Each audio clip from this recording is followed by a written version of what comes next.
ñooñu da lay leer ne ils ont des problèmes pour sortir. Ils ont des problèmes pour faire leur caravane. Ils ont des problèmes pour battre campagne. En ce moment-là on le dit am na ñoo xam ne ñu ngi koy wax ne la lii topp ci Amadou Ba ci oto on se pose la question fan lay jóge. C'est ça parce qu'ils ont des avantages. Avantages yooyu nag doo leen ci topp bu fekkee ñooñu la ñuy jël di leen comparer ak ñi nga xamante ni ñoom ñoo nekk ci opposition bi. dinañ am problème.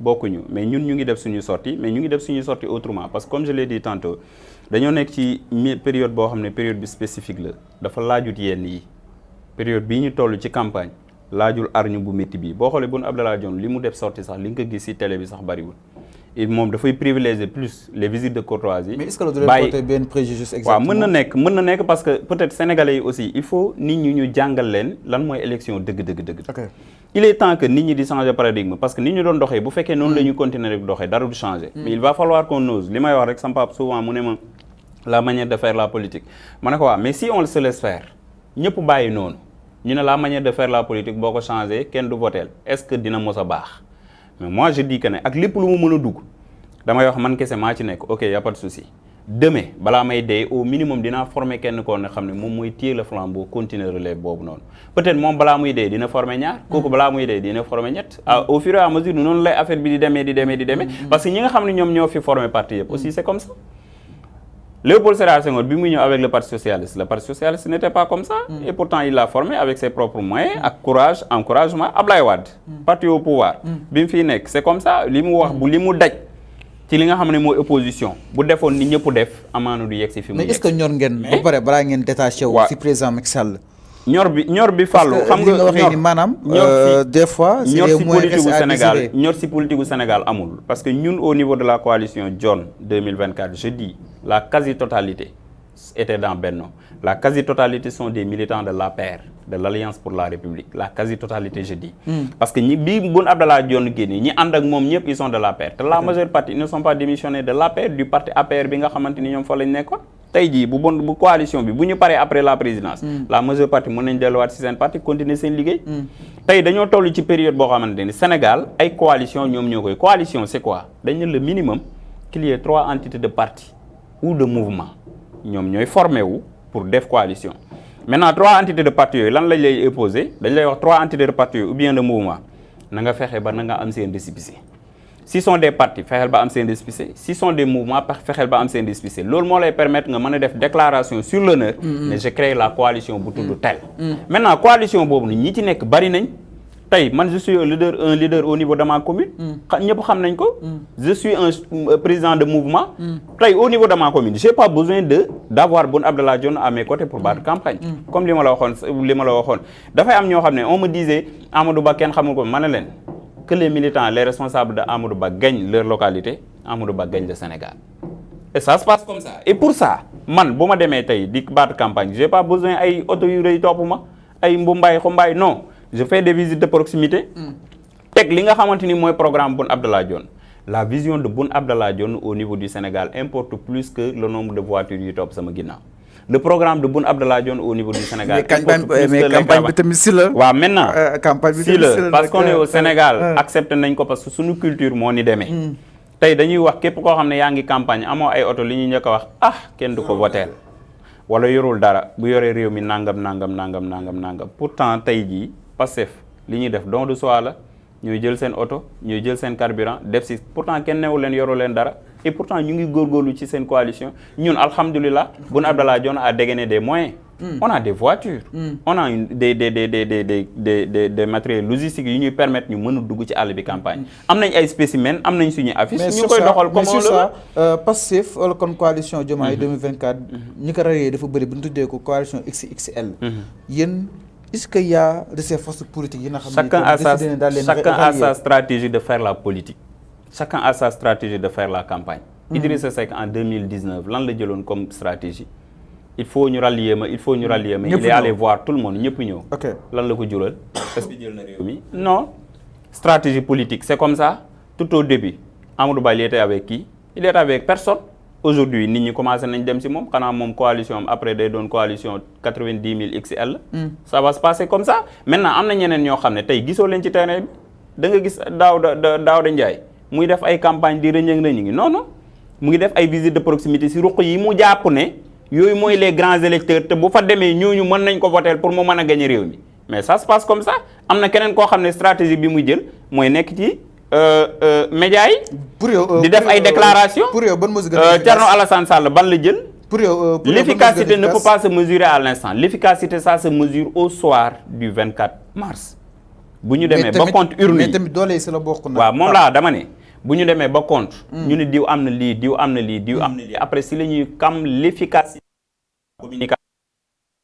L'efficacité de la candidat, l'efficacité du candidat, mais aussi l'efficacité de la manière de battre campagne. Ok. Efficacité moom mu ngi génn. parce que tey lu fi Amadou Ba lu coalition bëri doole lu mu bëri oto lu mu bëri t-shirt mën a maye xaalis la majeure partie disent que day perdre élection yi. lu coalition passé faible la majeure partie disent que day gagner élection yi. tey Idrissa Seck ñu ngi naan peut-être mën na ci génn Khalifa Sall ñu ngi naan mën na ci génn et pourtant des fois nga ñoom ñu nekk dans des zones d'ombre. tey Déthié Fall mi nga xamante ni candidat la bu ñu xoolee c'est le seul candidat bi ñu déparé ba tey moom moo njëkk a génn Dakar dugg ci biir région yi. ce qu'il a fait en termes de région en termes de kilomètres aucun candidat ne l'a fait Déthié Fall et pourtant hier ñëwaat na Dakar. wut si waat ressource pour mën a départ. donc c'est pas une question de am na ay moyens fës na wala fësul parce que Boun Abdallah Dionne aujourd'hui sa candidature a été demandée par les Sénégalais tout au début tout le monde disait que Boun Abdallah Dionne il était le candidat de la République du président de la République Sall. Ça a été une demande des Sénégalais. jël na nekk na candidat. Maintenant il y a beaucoup de tournures qui se sont passées entre-temps leneen lu fi xew ba mu changé stratégie moom xam na ko. stratégie boobu mu changé bi mu ci wooyee ñun on était obligé de l'accompagner dans cette stratégie là et c'est ce qu'on est en train de faire. alors Pape wax na ko sànq par rapport ak li nga xam ne mooy seen stratégie certes am ngeen seen façon ne ñu koy defee exactement mais ngeen génn si président Macky Sall dem bees seen daara boobu. di li nga xam ne moo di Boun 2024 boobu ba tey nag coow li mu fi ne court. ñu ne yéen a nekkoon le choix de cœur justement du président Macky Sall. yéen a nekkoon ci xolam exactement peut-être am mooy choix raison bi alors mais qu'est-ce qui s'est réellement passé de plus en plus on entend que ni ñu ne est-ce que Macky Sall sax du dem soutenir ki nga xam ne moo di Boun te sax loolu formation yu béy que ni PDS yéen lay ñëw soutenir exactement parce que yéen a gën a positionné wu mooy coalition li nga xam ne moo di Boun Abdallah Dionne ngeen remplacer li nga xam ne moo di le candidat de Karim Wade yéen tout le temps ñu leen dugal ci le système lu moo ko peut-être d'autres candidats di woote li nga xam ne moo di l'anti-système yéen tout le temps ñu leen di boole li nga xam ne moo di vers le système Mame Boye Diao sax jëm see déchaîné wu un peu di ànd ak ñoom Ousmane Sonko nekk mais yéen du leen gis ci F24 du leen gis exactement fi opposition bi di daje ñoom Aliou Ndiaye ña nga fa ñoom Mame Boye et consort te yéen fa génnandoo woon mais yéen tout le temps yéen ni Macky lu mu woote Boun dina fa jiitu est-ce que tamit loolu du leen jural benn discrédit bi exactement ragal féete day xëñ a wërsëg dama la koy jox ci misaal nit mënul jënd kër espace ne man dama ko bëgg a tabax nga ñëw ne man dama bëgg fu ma dëkk mu ne la waaw bu fekkee am nga loo cotiser ñëw ñu tabax ensemble ñu dëkk tabax nga mais moomoo kër gi mais suba bu ñu waxee ñan ñoo tabax kër gi sa tur da ci génn léegi nag bu fekkee yow kër gi dañ ko tabax mu weng wala ñu tabax ko mu taxaw wala ñu tabax ko mu xaw a juutu wala ni ñu ko defee façade bi ñaaw ñu ñëw ne kuy tabax kër gi te kër gu ñaaw gi nga investir ci des millions taxaw ne tabaxuma ko ñàkk fayda commencé naa ñëw parce que booy ñàkk foo dëkk su boobaa ki taxaw ne kër gi dafa ñaaw du la wutal foo dëkk ñun nous sommes comptables du bilan du président de la République xam nga la pourquoi président ñun ñoo ko fal en 2012 Macky Sall ñoo ko fal en 2012 sur la base de quoi sur la base d'une vision et d'idéologie politique bu mu amoon au niveau du Sénégal le plan Sénégal émergent a été bâti par Boun Abdallah Dionne en 2014 lorsqu'il était directeur de cabinet du président de la République. Il n'était même pas encore ministre. C'est après qu'on l'a élu Premier ministre. Parce qu'en ce moment, bi muy bâtir campagne, bi Mimi Touré di nekk Premier ministre, c'est Boun Abdallah Dionne qui était le ministre chargé du plan Sénégal émergent. En ce moment-là, 2014, le plan Sénégal émergent n'était pas au rendez-vous. Le plan Sénégal émergent a débuté en 2015. En ce moment-là, le Boun Abdallah Dionne nekk Premier ministre. Mënoo nekk Premier ministre dans un gouvernement pendant 5 ans, dit que vous êtes anti-système. Et système, c'est quoi exactement? lii nit ñi di wax système moi je me pose la question lan mooy système mooy ñi fi nekkoon doon doxal waaw mais anti système tey man li ma gis mooy bu fekkee da nga ne système la nga ne anti système ay nit ñoo koy teg anti système ay nit la war a doon système ay nit ñoo koy xalaat tey Sénégal lu fi mënta am nit moo toog xalaat ko bind ko ne nañ ko def buñ ko defee dina jëm kanam ñu def ko exécution ba peut-être baaxul baax na yàlla rek moo xam mais tey lu fi nit mën a contrôler ay nit ñoom ñoo ko tegoon gi Mimi Touré fan la bokkoon il fut le premier ministre du président de la République il a coordonné le gouvernement du président de la République pendant 1 an 6 mois mais est-ce que jàppoon c'est des mais kooku noonu tey boo ko bëggee génnee ci système bi Sénégal nekk nii c'est des circonstances du moment moo ko rallié wu vers li nga xam ne moo di moom laa la wax moo tax ma ne la aujourd'hui on ne parle pas de système et d'anti-système parce que système nit moo koy teg anti-système aussi nit mooy xalaat loolu mais dama ni nit laa wax doomu aadama man su fekkee man système laa man suba mënumaa nekk anti-système c'est impossible système c'est quoi képp koo xamante ni bëgg nga am nga benn objectif boo viser il va falloir nga tracer ko bind ko mu doon sa projet idée de projet phase phase d'idée phase de faisabilité phase de ressources financières phase de réalisation maintenant bu fekkee man dama ne système là ma nekk phase d'idée ñu dem ba phase ressources financières ma dugg ci phase ressources financières bi xam ne lii du dox ma génn ci su ma ci génnee phase d'idée bi ça m'incombe parce que damaa nekk comptable ci phase d'idée bi suba projet bi bu taxawee même bu échoué man dama ci am part de responsabilité parce que ci ñi ko doon xalaat bokk naa ci léegi man est-ce que mën naa woowee sama bopp anti-système est-ce que man mën naa génnee sama responsabilité ci projet boobu c'est impossible moo tax ma ne bu ñu ragal wax ji loolu man ça n'existe pas gëmuma ko système anti-système gëmuma xam nga lan laa gëm mooy nit ku taxaw bëgg a defar Sénégal lan la proposé waa Sénégalais yi Boun Abdallah Dionne il a proposé un bon programme aux Sénégalais nañu dem lire ko si les Sénégalais su fekkee enchanté na leen ñu voter ko su fekkee enchanté wu leen gis nañ un meilleur programme ils vont alors programme bi laa bëgg a ñëw effectivement ci programme parce que déggul naa sànq ngay ne c'est vrai que yéen vous êtes comptable du bilan de Macky Sall et aussi jamono bii ni kenn mënu leen détacher carrément de Macky Sall léegi man li ma intrigué peut-être mu jaaxal Sénégalais yi d'ailleurs le fait que Boun Abdallah Dionne bëgg a nekk candidat laawu Macky Sall à un candidat à moins que ngeen waxuñu leneen mais loolu laa bëgg loolu pourquoi Boun a choisi di demal boppam ci élection yi en sachant que il est comptable du bilan de Macky Sall et s'il a à défendre il va défendre ce bilan là maintenant pourquoi vous avez décidé d'aller aux élections Boun Abdallah Dionne wax na ko Boun Abdallah Dionne wax na ko nee na Macky Sall il restera mon leader man mii je le dis tout le temps wax naa ko fi waxaat ko fi j'aurai un seul leader man benn leader laay mos a am dans ma vie ça ce qui veut dire que vous n'êtes pas d'accord avec la candidature de Amadou Ba effectivement ok te nous sommes libres là et démocratique c'est impossible c'est possible parce que dañoo nekk dans un pays démocratique te tey nit ku nekk même boo nekkee ci parti dafa am ci lu mu la tënk à part discipline de parti tënku la ci dara soo nekkee ci biir parti bi lépp lu parti bi décidé ànd ci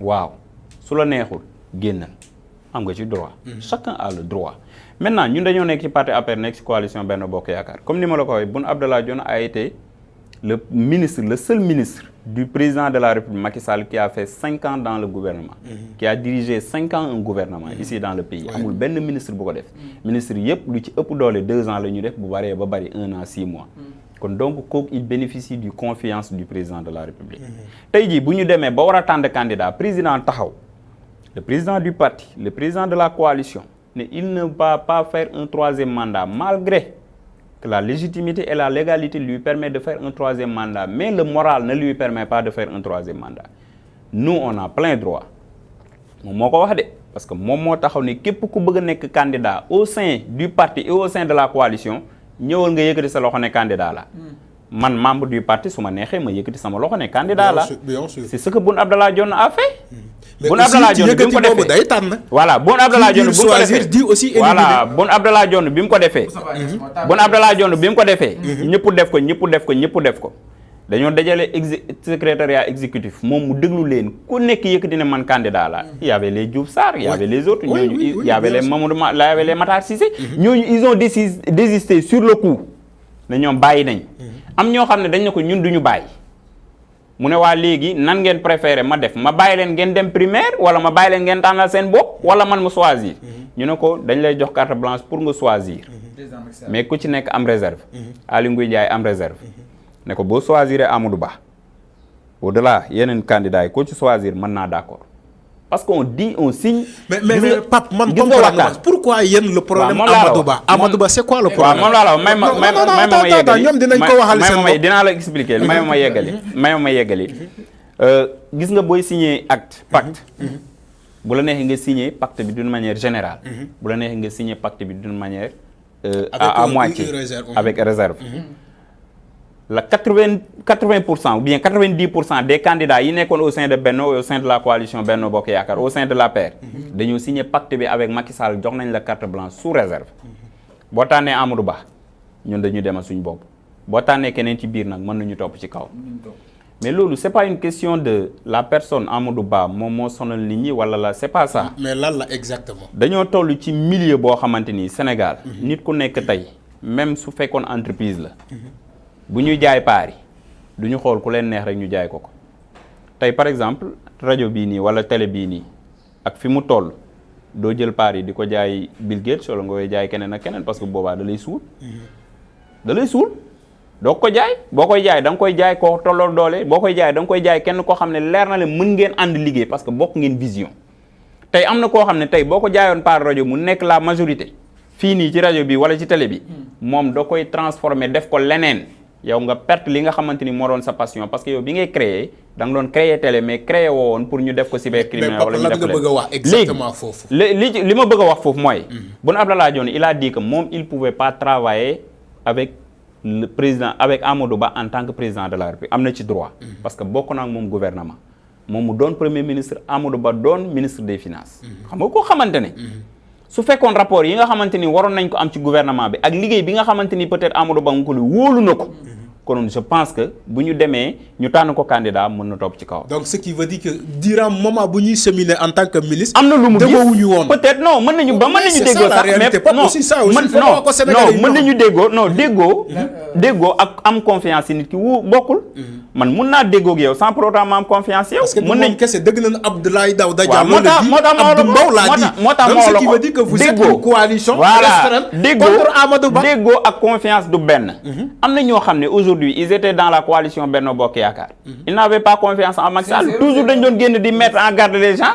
naan leen maa ngi wax Macky Sall. attention bu deful attention ñun dinañ génn coalition bi. c'était pourquoi parce que wóolu nañ ko déggoo nañu mais wóolu wuñ ko parce que am na ci loo xam ne peut-être ñu ngi koy gis mu koy def dañ naan lii bu jëmee kër amaana ñun dinañu suul wala dina am neneen nu mu demee. beneen bi mooy aujourd'hui tey bu ñuy wax candidature au sein de la coalition Benno Bokk quand on parle d'expérience. ñu ñëw ci point yi nag. quand on parle d'expérience. ñu ñëw natt leen avec leur CV. aujourd'hui bu ñu peser ñaari CV yi. mais le CV de Boun Abdallah Dionne pèse plus sur le CV de Amadou Ba. pourquoi je vous le dis. je vous le dis pourquoi. parce que aujourd'hui fi Boun Abdallah Dionne jaar boo ko retracé nga retracé fi Amadou Ba jaar. moom laa la wax ne le gouvernement premier ministre du gouvernement pendant 5 ans.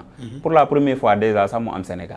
mais Pape yéen vous avez géré la primature durant 5 ans. moom laa la wax mais Amadou Ba a passé ministre des finances de ministre à ministre. après est-ce que yéen a ko gën a am xam-xam. ci wàllum moom non après Macky il est devenu candidat. non après avant muy doon premier ministre il a resté 2 ans sans pour autant avoir un poste de ministre. mais Boun aussi il a été omis du gouvernement. non il n'a pas été mais yàgg na fi kenn déggutu ko ba ñu ne sax mu ngi faju ci France mu ngi kii. après être premier ministre du gouvernement le président lui a nommé secrétaire général du gouvernement. après secrétaire général du gouvernement il a été le directeur de cabinet du président de la République c'est après cela moom moo démissionné. il a démissionné pour partir à la Banque mondiale. tooguloon de moom moo démissionné après mu am benn banque boo xam ne benn frère am moo ko moom frère am bëgg ko nommer faux PCA. après ñu démissionné dem parce que déggoon nañu fii ni que dafa feebar. non c'était pas ça il y avait un de ses frères Amadou Ba qui était là fidèle avec Macky Sall. il y avait un de ses frères qui avait créé une banque. ne daf ko bëgg a nommer PCA. c'est ce qui a fait démissionner Boun Abdallah Dionne. d'accord démissionné wul dàquñ ko toogule moom moo démissionné. moom moo génn ci gouvernement bi. ci la dem France nekk di liggéey ci banque boobu noonu. d'accord. bi mu paree dafa démissionné bi mu paree pour battre campagne même. il a démissionné sur cette banque en tant que président conseil d'administration. dafa démissionné encore ci banque boobu ne moom il peut pas être candidat ba pare muy am lu koy lié ak benn banque parce que loolu mën na ko yàqal ëllëg. kon kooku mën naa ne expérience am. tey boo ko doon tollaleeg Amadou Ba en terme d'âge déjà moom moo ko mag.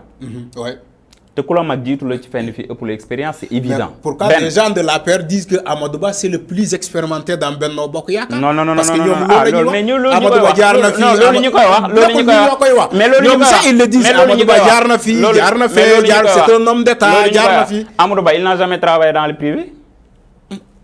il n'a jamais travaillé dans le privé. les industries du Sénégal Sodida Boun Abdallah Dionne liggéey na si les industries du Sénégal moom avant muy dugg ci gouvernement avant Macky Sall di ko dugg ci gouvernement les industries du Sénégal Boun Abdallah Dionne si la nekkoon les patronats du Sénégal là Boun Abdallah Dionne ñëpp la xamante lu tax patronat bi la majeure partie ñoom Serigne Mboup ex-directeur général fële Sarr il est avec Boun Abdallah Dionne fan la ko xamee si secteur privé bi la ko xamee bu Amadou Ba n'a jamais fait le secteur privé et on te parle plus d'expérimenté au Sénégal fii qui n'a pas fait le secteur privé Serigne Mboup di la ko wax tout le temps ne la qui n'a pas fait le secteur privé ne peut pas diriger le Sénégal parce qu'il ne pourra pas créer d'emploi. Il ne pourra pas arrêter le chômage bi nga xamante ni moo nekk au niveau du Sénégal. Amadou Ba dans son programme il est en train de charmer les jeunes. Malheureusement autrement j'ai écouté son programme je l'ai écouté la dernière fois. dafa yónni benn waaye au niveau de Sen TV mu ne. programme en li mu pare mooy bu pare. dafay teg benn banque d'investissement boo xamante ni tout ce qui est investissement en termes d'industrie dimbale femmes yi pour ñu mën a taxawal li nga xamante ni moom la ñuy industrialiser transformation beeg yooyu noonu dafay taxawal benn banque boo xam ne moo koy def. ma ne ko xanaa dafa nekkul Sénégal. lan la FONGIP di liggéey. fonds de garantie d'investissement lan lay liggéey ci Sénégal. et pourtant banque la. c'est une organisation c'est une agence pourtant banque la. mu ne non bu paree pour les jeunes. dafay ñëw créer benn banque boo xam ne banque de financement lay doon pour accompagner les jeunes porteurs de projets. Où est l'ADER qu'est-ce qu'il fait au Sénégal? Où est l'ANPEJ lan lay def au Sénégal? FONSIS lan lay def au Sénégal. mais attends ma ne leen. c'est pas une question de la personne programme bi mu wax parce qu'il est expérimenté non. il faut peser le pour et le contre. parce que aujourd'hui au niveau du Sénégal dañ koy wax ñoom les gouvernants ñoom ñoo koy wax. qui veut rayer le chômage au Sénégal va forcément donner de la puissance au privé. C'est évident pour qu'il puisse au moins absorber le chômage bi nga xamante ni jeunesse bi ñu ngi koy def au niveau du Sénégal. mais tey amul benn programme boo xamante ni loolu gën na ci programme Boun Abdallah Dionne. qui est venu te dire que on va réformer parce qu'il y a beaucoup de projets au Sénégal projet programme. Quand les réformes des institutions pour qu'on puisse au moins absorber les programmes et les projets yi nga xamante ni moom la état di teg. Papa ma jeexalee foofu laata ñu jëm ci beneen point bi mais nan ngay wax ñi taxaw di naan parce que il n'est pas membre authentique de Benno Bokk Yaakaar ni APR. Je ne crois pas. Est-ce que yow tu partages une idée? Je ne crois pas à ça. Et Boun Abdallah Dionne n'a jamais cru à ça. musul def discours ngeen dégg mu ne il n'est pas membre authentique du Parti socialiste. waaw dama ne.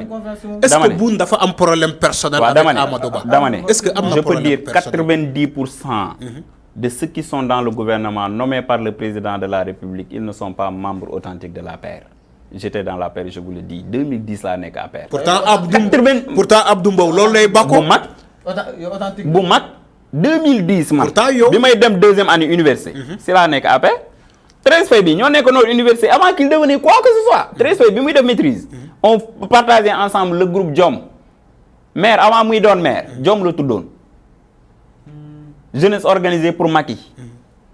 noonu la tuddoon bien avant ñun authentique lañ ma ne la amul 90% du gouvernement ñi Macky nommé ñëpp amul kenn ku ci nekk APR authentique lu tax Abdou Mbow di ko wax loolu la parce que tey le président du Mimi Touré il n'est pas APR authentique de la et pourtant il était premier ministre Boun Abdallah Dionne mën nañ ko considérer comme l'APR authentique parce qu'il était le directeur de cabinet du président de la République bi mu nekkee le président de l'Assemblée nationale ñu bëri xamuñ ko. Il était le directeur de cabinet du président de l'Assemblée nationale Macky Sall. bi mu nekkee président de l'Assemblée nationale. Est-ce que Boun Abdallah c'est un candidat c'est un membre authentique de Benno Bokk Yaakaar parce que aussi on a vu ceux qui ont commencé la paix ici. Macky Sall boo leen compter ci biir boo leen naree compter franchement xam nga 2007 laa la wax. 2002 2003 bi Macky Sall di nekk ministre de l'Industrie c'est Boun Abdallah Dionne qui était son directeur de cabinet. kon kay kooku moom Macky Sall ba ilaa yow mi di bi Macky Sall créé parti moom ci ñi ko jiitu la bokk c'est évident. c'est bon. Pape man am naa benn question bu ma la bëggoon laaj ndax Boun Abdallah Dionne mën nañ koo xaar 2024 mook PDS. bon c'est normal mën nañ ko xaar mook PDS mën nañ ko xaar sax mook Benno Bokk Yaakaar déggoo li ma la wax mën nañ xaar sax Amadou Ba topp ci ginnaaw xam nga pourquoi.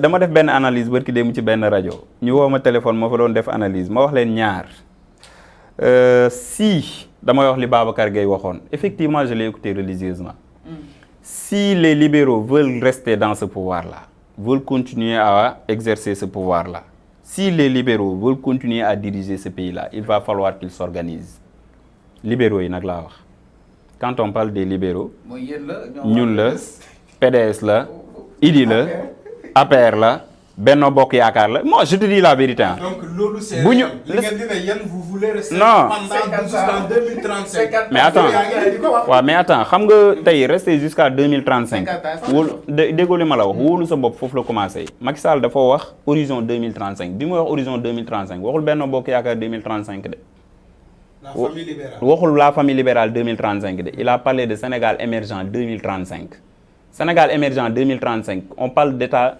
continuité la képp koo xam ne ñëw nga pour moom war na fi teg ay programme yoo xam ne ça va lui permettre ak ku mënta ñëw derrière lui dina ko continuer programme yooyu dana baax de telle sorte que programme képp ku mënta ñëw programme yooyu même boo koy changer di nga ci am as tuut boo ciy changer wala loo ci yokk parce que l'état c'est comme ça dëkk bi day avancer nit ñi di avancer di ànd ak ñoom man ma wax ma ne quand on parle léegi nag non may wax waa léegi beneen côté bi moi je te parle moi je vous parle politique je vous parle politique dama lay wax côté institution bi Macky Sall di wax horizon 2035 c'était pas pour les partis politiques Abdoulaye Wade dafa toog mu ne war nañ fi mën a toog ba 50 ans moi je dis plus war nañ fi mën a toog éternellement xam nga lu tax parce qu'on est dañoo jël gëm benn idéologie boo xam ne moom la ñuy dund le libéralisme gëm ne aussi au niveau de l'Afrique qui veut développer l'Afrique il va falloir que nga teg benn idéologie boo xam ne idéologie libéralisme la. Ce qui veut dire yoon ak PDS mosoo leen réeroo donc. Sur la base de quoi? Non, c'est pas une question de réeroo ou bien ñàkk. Oui, c'est la famille libérale. Non, ñaar ñu faruñu. Vous êtes soudés contre Amadou Ba. C'est pour cela waa PDS ñi taxé Amadou Ba de corrompu parce que yéen a ko déggoo. Ñaar ñu faruñu. Bu fekkoon réeroo wuñu élection législative 2022 dañuy ànduñu. Bu fekkoon réeroo wuñu élection présidentielle 2019 dañuy ànduñu. bu fekkoon réeroo wuñu ñoom duñ ñëw voté non ñun ñu voté oui référendum 2016 bu fekkoon réeroo wuñu 2017 du ñu ñëw dem wuuti seen candidat dem wuuti seen liste bopp jiital Karim Wade ñun ñu jiital Moustapha Niasse. est-ce que loolu du stratégie? waaw dama ne non bu nekkoon stratégie ñu gis ko assemblée nationale barki Demba Ndiaye bi ñu naan assemblée nationale tey dañuy ballottage dañu am kii am na 82 députés kii am na 83 députés où était le PDS? Il était du côté de l'opposition. kon réeroo mënta am si kenn du si ñun du si Pastef bu réeroon amoon diggante Macky Sall ak Sonko dina génn ci prison bi dinañ ko amnistier réeroo amul te réeroo mënul am parce que on est au niveau du Sénégal ñun ñëpp on est là pour développer le Sénégal ko ñan lañ bëgg a développer le Sénégal nga am raison nga am vision man ma am vision Fallou am vision ñu bëgg a réeroo mënul nekk il va falloir ñu toog waxtaan et toog waxtaan bi xam nga lan la man dinaa fexe ba convaincre ne sama vision moo gën sa bés pour ñu mën a développer Sénégal yow nga mën maa toog convaincre mais waa léegi bu ñu réeroo nan lañ koy toog waxtaanee ko bu ñu réeroo nan la ñuy toog xamalee ko mais on reste des frères tey jii mënu Mimi Touré da la koy wax bañul Macky Sall mais sa façon de faire bugg ko man am naa si droit toog naa fii ma wax la ko nga ne ma lu la génnee APR ma ne la façon de faire des responsables et Macky Sall restera mon leader. Je suis libéral et je resterai libéral loolu du Macky Sall man la j'ai choisi d'être libéral dafa am parti gauche am socialiste am leneen ak man maa choisi d'être libéral. Parce que en réalité dafa changer. na xam nga lu tax parce que les idéologies de gouverner ne sont pas les mêmes. Ah oui? Abdoulaye je vous dis je vais expliquer. Allez-y.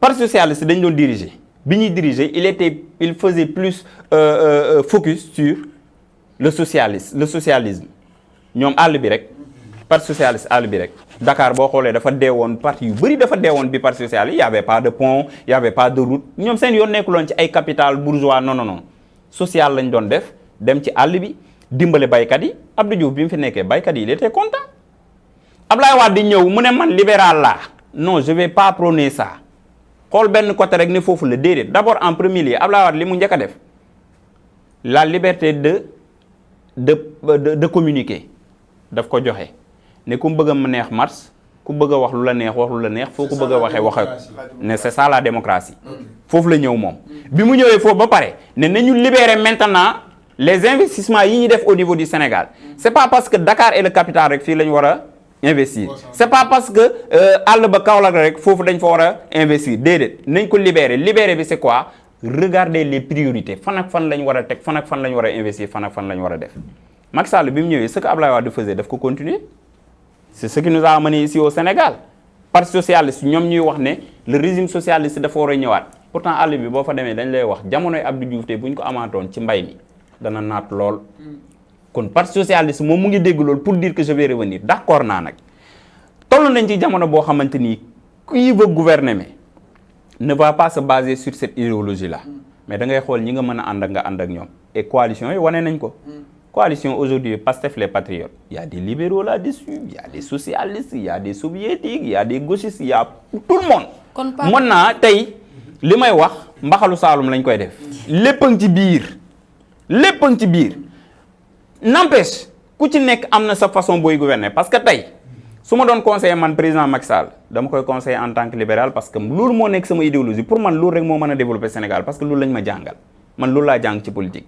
Khalifa Sall bu ñëwee il va le conseiller autrement parce que moom li mu jàng ci politique socialisme la dem nañ ba ni sax Macky Sall moom lan la à la limite et pourtant il te le dit souvent moom boo waxee mu ne man waa gauche ñoom ñoo moo formé ci politique boo waxee ñu ne Macky Sall dafa garaaw parce que boo xoolee même secret d'état yi ni mu koy concocté ba nga xam ne Macky Sall moo fi def remaniement te mënuñ laa wax benn ministre ne la si station bi lay nekk journalistes yi dinañ ko jéem a loxoti ba tous les moyens boo waxee ñu ne mu ne man waa gauche ñoom ñoo ma formé politiquement parce que ce sont des communistes effectivement ouais, effectivement républicain là pourquoi parce qu'il a créé un parti aujourd'hui non républicain yow sax républicain tout le monde est républicain comme tout le monde est patriote dafay am ay mots yoo xam ne ça colle avec tout le monde mais idéologie, ça ne colle pas avec tout le monde.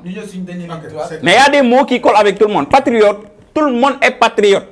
Républicain, tout le monde est républicain parce qu'on est gouverné par un président. Nous, on est dans une république.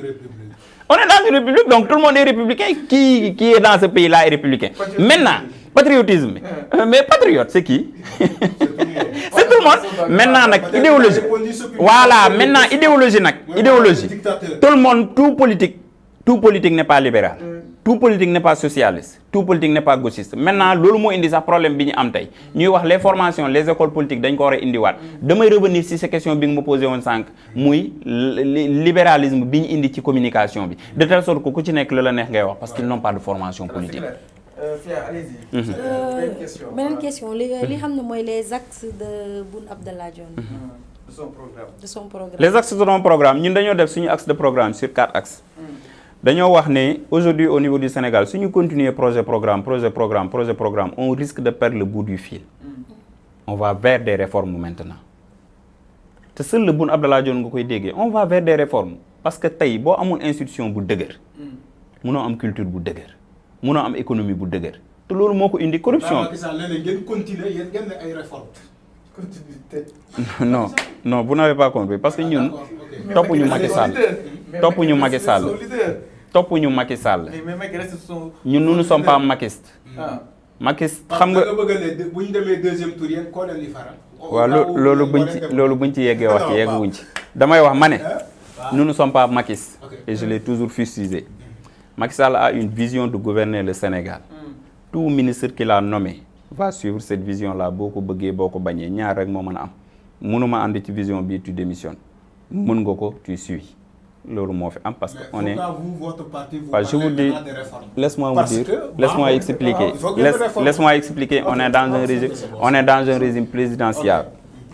un régime présidentiel tey président bu la falee vision am ngay continuer di doxal Macky Sall aujourd'hui nee na moom pare na li mu waroon a liggéey Sénégal pour moom def na ko maintenant il y a une continuité pourquoi parce que dafa teg benn programme boo xam ne horizon 2035 la ko defoon ñun ñu liggéey ci mais ñun ñi ko liggéeyoon ñun ñoo ko gën a xam mën nañ wax ne ñun ñoo ko gën a xam képp koo xam ne moo nekk au niveau du Sénégal ñun ñu ne projet boobu noonu dafa am loo xamante ni daf ci manqué actuellement mooy li ma lay wax booy dox ci jamono nga gis benn affaire boo xamante ni tey lii bokk na ci loo xam ne boo ko dugalee si sa ceeb bi gën a saf ngay dugg marché war a togg ceeb romb ay nu mu tuddati les fruits de mer la affaire yooyu noonu bëgg ko ci yokk mais boo amee xaalis da nga koy jënd nga yokk ko si day gën a neex le plan Sénégal émergent nee naa la Boun Abdallah Dionne dafa bokk ci ñi ko dëgg moom moo wax ne mu ne le plan Sénégal émergent il a beaucoup de projets il a beaucoup de programmes yoo xam ne mën na développer Sénégal mais pour que ces programmes et ces projets là puissent développer le Sénégal il va falloir qu'on parte vers des réformes institutionnelles les réformes institutionnelles là d'abord en premier lieu mu ne on parle de réforme de l'État quand on parle de réforme de l'État aujourd'hui ñëpp a ngi wax la justice bi tëddeewul njaaxaanaay justice bi président daf ko utiliser mu ne allons vers des réformes institutionnelles séparation de pouvoir d'abord en premier lieu moi Boun Abdallah Dionne quand je serai président je vais faire un seul mandat parce que j'ai fait mon premier mandat.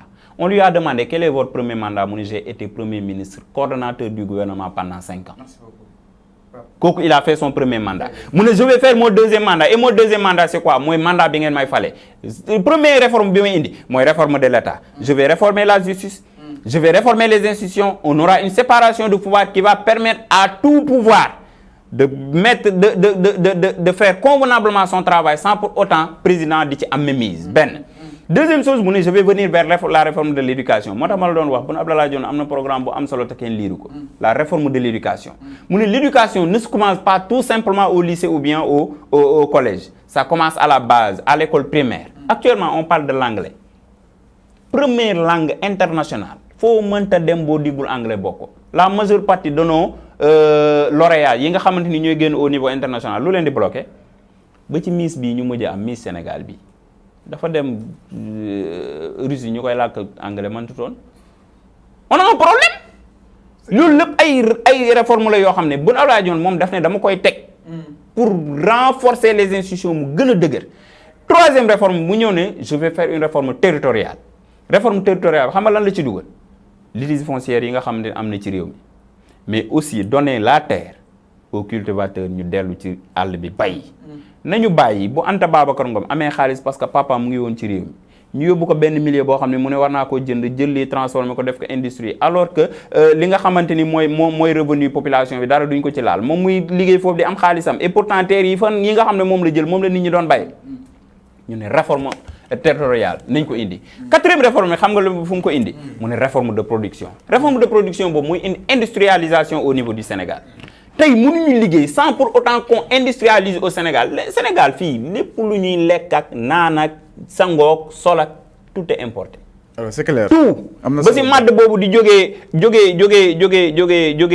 Casamance ni koy France di transformer di ñu ko jaayaat di ko transformer feneen di ko jaay muy ñëwaat fii ñoom dañ koy jënd lépp dem def foofu def ko jus. ñun liñ leen ko jaayee bu ñu leen ko jaayee 200 ñoom bu ñu ñëwee jaay ko 1000 francs ba pare tegal ñu ci ay taxes. am na solo bu baax ba ci anacarde bi ndar kese bi ni ñu koy transporter au niveau de la Chine di ñu ko indiwaat di ñu ko jaayaat c'est compliqué ñu ne léegi nañu def des réformes boo xam ne ce sont des réformes yoo xam ne daf ñuy permettre industrialisation bi nga xam ne au niveau du Sénégal parce que moom liggéey na ci. wax naa leen sànq il était dans le secteur privé.